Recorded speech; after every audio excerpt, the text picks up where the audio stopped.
Revelation chapter 21 provides for us some of the last words spoken by the Savior to one of his faithful followers, John the Apostle. And in verse 6 he says, "And he, Jesus, saith unto me," John, "it is done. I am Alpha and Omega, the beginning and the end. I will give unto him that is athirst of the fountain of the water of life freely. He that overcometh shall inherit all things, and I will be his God, and he shall be my son. But," he says, "the fearful and unbelieving, the abominable, the murderers, fornicators, and sorcerers, and idolaters, and all liars, shall have their part in the lake which burneth with fire and brimstone, which is the second death." And so here he's saying that all repentant sinners will someday be considered my sons in heaven. But all unrepentant sinners will someday be confined to a fiery hell forever and ever and ever. The Bible includes many symbols and metaphors. For example, the church is pictured as follows. The church is pictured as a bride, and he is the bridegroom. We are his body. He is the head of the body. We are the branches, but he's the vine. We are a kingdom of priests, but he is the great high priest. We are living stones, but he is the chief cornerstone. And then concerning the Holy Spirit, a number of symbols and metaphors also. He's referred to as oil. We sing the song, "Give me oil in my lamp, keep me burning." As a dove. He's pictured as fire, as water, as an earnest, as clothing, a number of symbols for many important subjects and objects. Now, when we come to the doctrine of sin, there are some 9 symbols and metaphors, actually 13, 9 metaphors and 4 symbols for this terrible thing, this terrible concept that we read of some 700 times in the Bible that has the hiss of the serpent, sin. At least 13 symbols and metaphors for sin. And this is the 4th in a series of 6 sessions we've given over in describing what the Bible says about sin. Let's look at some of these metaphors, at least 9 of them, and all 9 picture some kind of wild, ravenous animal. First of all, sin is poisonous, and it has the sting of a viper. And sin has certainly done this. It has poisoned the entire universe. It has poisoned 1/3 of the angels in heaven who followed Lucifer in his diabolical attack against God, and it has poisoned the bloodstream of all humanity. It is poisonous like a viper, and it is stubborn like a mule. Job chapter 11, "For vain man would be wise, though man be born like a wild donkey's colt." So sin is stubborn, and that's the first sin in the universe: stubbornness, self-will, and pride. That was the sin that caused Lucifer to become the devil. That was the sin that turned man's beautiful garden into a howling wilderness. And innocent Adam and Eve became sinners because of stubbornness. It is stubborn like a mule. And then sin is cruel like a bear, according to the book of Daniel chapter 7. And all the cruelties, and all the murders, and all the bloodletting done by sinners certainly attest to this fact that it's cruel. It's without mercy. And then sin is destructive like a cankerworm. In the book of Joel, God promises that if His people would return to Him, "And I will restore to you the years that the locust hath eaten, the cankerworm, and the caterpillar, and the palmerworm, my great army which I sent among you." It is like a canker sore, as it were, in the mouth of humanity. Then sin is unclean like a wild dog. Proverbs 26, verse 11. "As a dog returneth to his vomit, so a fool returneth to his folly." It is unclean like a wild dog. This is crude, but we've seen a few had dogs as pets, as I have. A dog vomits and then returns to the vomit. It's unclean. And man is always returning to the vomit of his sin. And then sin is cunning like a fox. In fact, Jesus referred to one of the leaders of his day as a fox. And he tells the disciples, you go tell that fox thus and such. It's cunning like a fox. And then sin is fierce like a wolf. And sin preys upon the innocent as a wolf would prey upon the sheep. And then sin devours like a lion. Psalm 22, verse 13, is a messianic psalm. That is to say, it's a psalm that Jesus fulfilled in the New Testament. It describes His suffering in the Old Testament. And he says, the psalmist says, they gaped upon me with their mouths as a ravening and a roaring lion. And so here he describes the motley crew, the mob, the unruly mob surrounding Calvary's cross, and they look upon Him to devour Him like a lion. And then sin is filthy like a swine. 2 Peter chapter 22, but it has happened to them, false teachers, according to the true proverb, the sow that was washed in her wallowing and in the mire has returned. She was washed, but she's returned to the pig pen. So it's filthy like a swine. You get the idea that God doesn't care too much for man's sin. In fact, it was my sin and your sin that caused Jesus Christ to suffer unendurable, unimaginable pain for 6 hours on Calvary's cross some 2,000 years ago. Now, those some of the metaphors, here are at least 4 symbols for sin. Sin is likened to a serpent. In fact, in Genesis chapter 3, we read, now the serpent was more subtle than any beast of the field. From that point on then, one of the main symbols for sin is a serpent. Just as one of the main symbols for Jesus Christ is a lamb, or for the Holy Spirit is an innocent dove. A serpent depicts sin. In Revelation chapter 12, verse 9, John refers to Satan as that old serpent called the devil and Satan. And then Jesus Himself in Matthew 23 calls the Pharisees that would later, humanly speaking, have Him crucified. He says, ye serpents, ye generation of vipers. Sin as referred to as a serpent, and then as leprosy. In the Old Testament, leprosy was the cancer of today, and there were several things about leprosy. If you came down with leprosy, in essence, your life was over. It was incurable. Sin is incurable.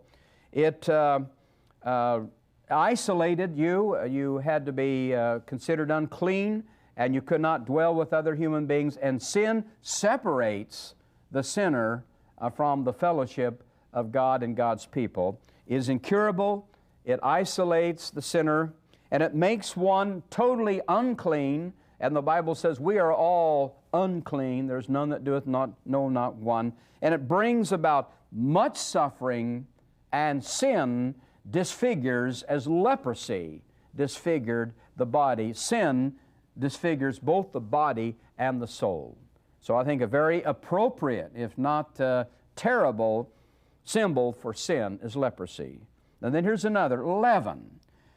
In Matthew 16, verse 6, then Jesus said unto them, to the disciples, take heed and beware of the leaven of the Pharisees. Now, leaven, of course, is, we'd say, yeast today. They put in the loaf as it's baking, and it would cause the loaf to rise and everything. It would permeate the entire loaf. And I suppose we would say today that one rotten apple will spoil an entire basket of good apples. And a little leaven, the Bible says, leaveneth the lump. It is referred to as leaven.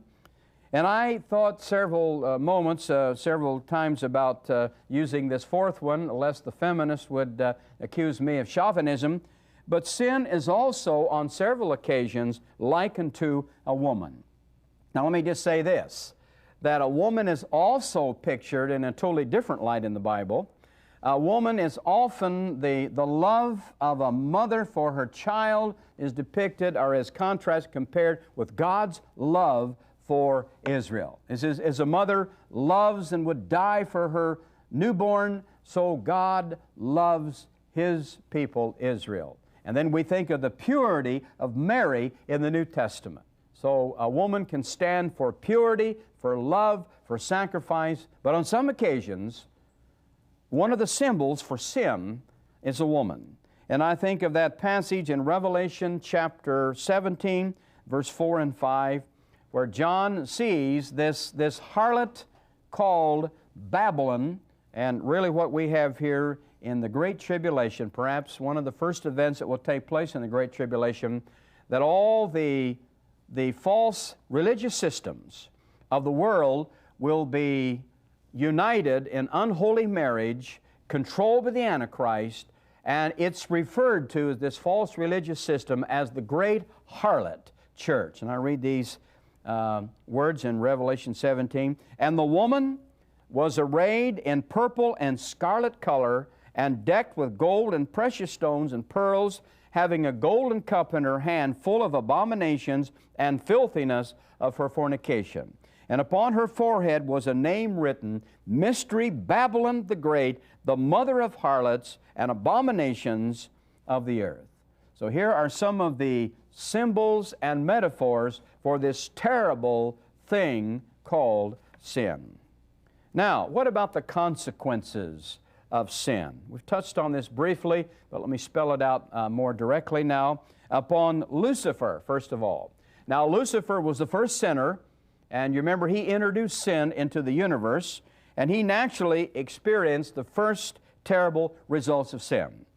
Immediate consequences, Lucifer lost his coveted position as heaven's anointed cherub. Apparently that was his job before he became the devil, before he led the revolt, to gather all the angels together, perhaps hour by hour or day by day, to worship God. And we can almost see him now, this bright and shining, dazzling, beautiful angel, as he said, all right, guys, let's hear it. All hail the power of Jesus' name. Let angels prostrate fall, bring forth the royal diadem, and crown him Lord of all. But when he sinned, he was dismissed as heaven's anointed cherub, and he now becomes earth's depraved dragon. He's still in the heavenlies, but as God's chief enemy, not as God's choir master. And that's the immediate consequences. The future consequences, the devil will someday be thrown into the lake of fire forever and ever and ever. In Revelation 20, verse 10, John says, and the devil that deceived them, meaning the fallen angels and unsaved men and women, was cast into the lake of fire and brimstone, where the beast and the false prophet are, and shall be tormented day and night forever and ever. That's the consequences effected upon Lucifer for his sin. And then upon mankind. You know, when Adam opened the door for sin, two vicious criminals walked in and took over the human race. One was physical death, the other was spiritual death. Now let me explain what I mean by physical death and spiritual death. We'll talk about physical death first of all. Physical death, as far as the Bible student is concerned, is drastically different from a definition given by a medical student. To the medical world, in the medical world, I suppose physical death could be described as the absence of brain waves, to be pronounced clinically dead. But physical death really does not refer to cessation of life. One word will describe both physical and spiritual death. There are two kinds of death. Physical death is not cessation of life. Physical death, according to the Bible, is the separation of the body from the soul.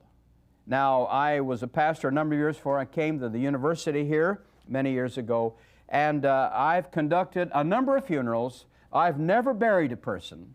Embalmers do not bury people. And preachers do not preach the funerals of people. We embalm bodies, and we place bodies in the grave. But the person, and that's what happens at death, the person is separated from the body. And God warned Adam that if you sin, literally you're going to die twice. That's what the Hebrew indicates in Genesis chapter 2. And in dying thou shalt die. You're going to suffer the trauma of being separated from your body, and that's physical death. And that was the initial result of man's sin. And not only that, but you're going to die spiritually. Now, spiritual death can also be defined by one word, the word separation. Spiritual death is the eventual, total, forever separation of the sinner in hell from God forever and ever and ever. And so the results of man's sin, physical death and spiritual death. And then upon nature, upon Satan, upon Lucifer, upon man, and now upon nature itself. You know, Ma Nature was doing her own thing, having a wonderful time there in the Garden of Eden. But according to the book of Romans, chapter 8, when man sinned, then nature herself was subjected to this terrible burden and curse upon, that God put upon man's sin. For example, before man sinned, there was no thorns as far as the rose was concerned. There was no poisonous serpents, and all was wonderful. And man sinned, and then Paul says in Romans 8, all these centuries, that man's sin has caused a groaning and pain and suffering upon Ma Nature herself.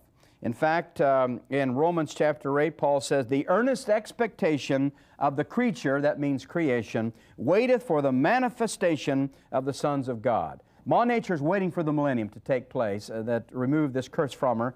For the creation was made subject to vanity, because the creation itself shall be delivered from the bondage of corruption into the glorious liberty of the children of God. For we know that the whole creation groaneth and travaileth in pain together until now. And so upon Mother Nature, it means that she has suffered all these years. Upon Lucifer, upon man, upon nature, and upon the holy angels. Man's sin apparently became an object lesson to the holy angels in heaven.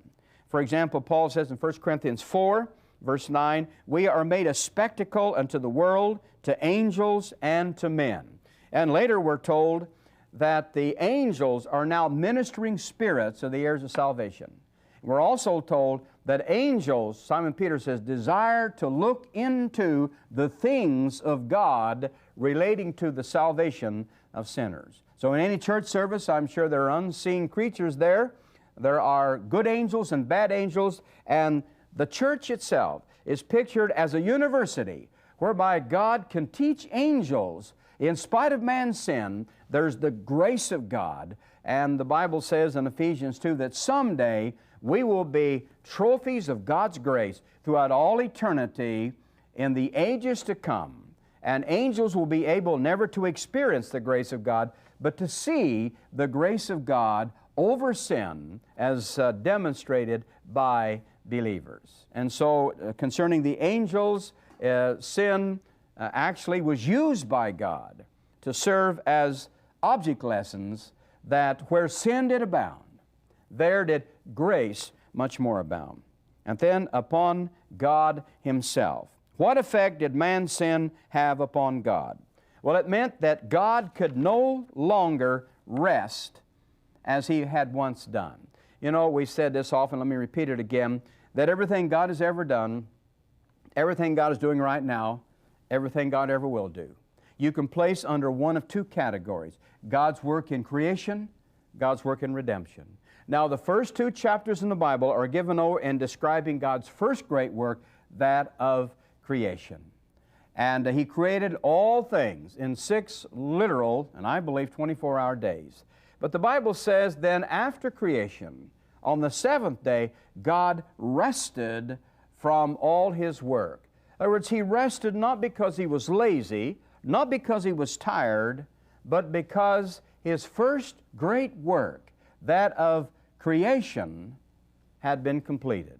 And by the way, Genesis chapter 2 is the only time in the Bible that we read of God resting. Because in Genesis 3, man sins, and God rolls up His sleeves, and He begins that second great work, that of redemption. I have a little poem in my Bible, I don't know whether I can find it or not, concerning these two great works. It says, He's still working on me to make me what I ought to be. It took Him just a week to make the moon and stars, the sun and earth, and Jupiter and Mars. How loving and patient He must be, because He's still working on me. But let me say this, chapters 1 and 2, the work of creation, we read time and again, and God said, God said, God said. But in Genesis 3, man sins, God begins His second great work. The poem says He's still working that work, that of redemption. But friends, you know, the terminology changes from that point on. Instead of reading where it says, and God said, concerning creation, God said, we now begin to read words like God bled, God bled, God bled. In other words, as marvelous and wonderful, and beautiful as creation is infinitely nothing as compared to redemption. God spoke the worlds into existence, but He sent His Son to die for the fallen mankind that He had created. And you know, something incredible happened 2,000 years ago when the sinless Son of God became the sinless Son of Man. And I want to tell you, there was a gear shifted in the theological universe. And back then, Jesus Christ took upon Himself the likeness of sinful flesh at the virgin birth. And the theologians refer to this as the perpetuity of the incarnation. What does that mean? It means that from that point on, all through eternity, God, Jesus Christ, will carry with Him that body, a body that He did not have before Bethlehem's manger. To be sure now, it is a glorified body, but you know we're going to recognize Him in heaven because of that body. There's a song that says, when my life's work is ended and I cross the swelling tide in the glory of the resurrection sea, I shall know my Redeemer when I cross the other side, and His smile will be the first to welcome me. How am I going to know Him? Well, I shall know Him as redeemed by His side I shall stand. How am I know Him? I shall know Him by the print of the nails in His hand. The perpetuity of the incarnation. Now, something radically happened. God took a totally different approach. He knew all this would happen and everything, but He laid aside His work in creation, Genesis 1 and 2. And He began that work, and He's still working that work in redeeming the world. In fact, in John 5:17, Jesus speaks of this. He says, my Father worketh hitherto, and I work. My Father had His, the activities and the assigned responsibility that He was doing, and now I come to continue this work. And in John chapter 9, verse 4, He says, Jesus, I must work the works of Him that sent me while it is day. And especially do I like Philippians 1, verse 6. He, God, which hath begun a good work in you, this is redemption, this is how it affected God, our sin, will perform it unto the day of Jesus Christ. And speaking of that day, Jim Hill has written a song, there is coming a day when no heartache shall come, all is peace forevermore on that happy golden shore. What a glorious day that will be. And we sing the song, Jesus may come today. Glad day, and I would see my friend. Would you see your friend? Troubles and trials would end if Jesus should come today. Glad day, is it the crowning day? I'll live for today, nor anxious be. Jesus my Lord, I soon shall see. Glad day, is it the crowning day?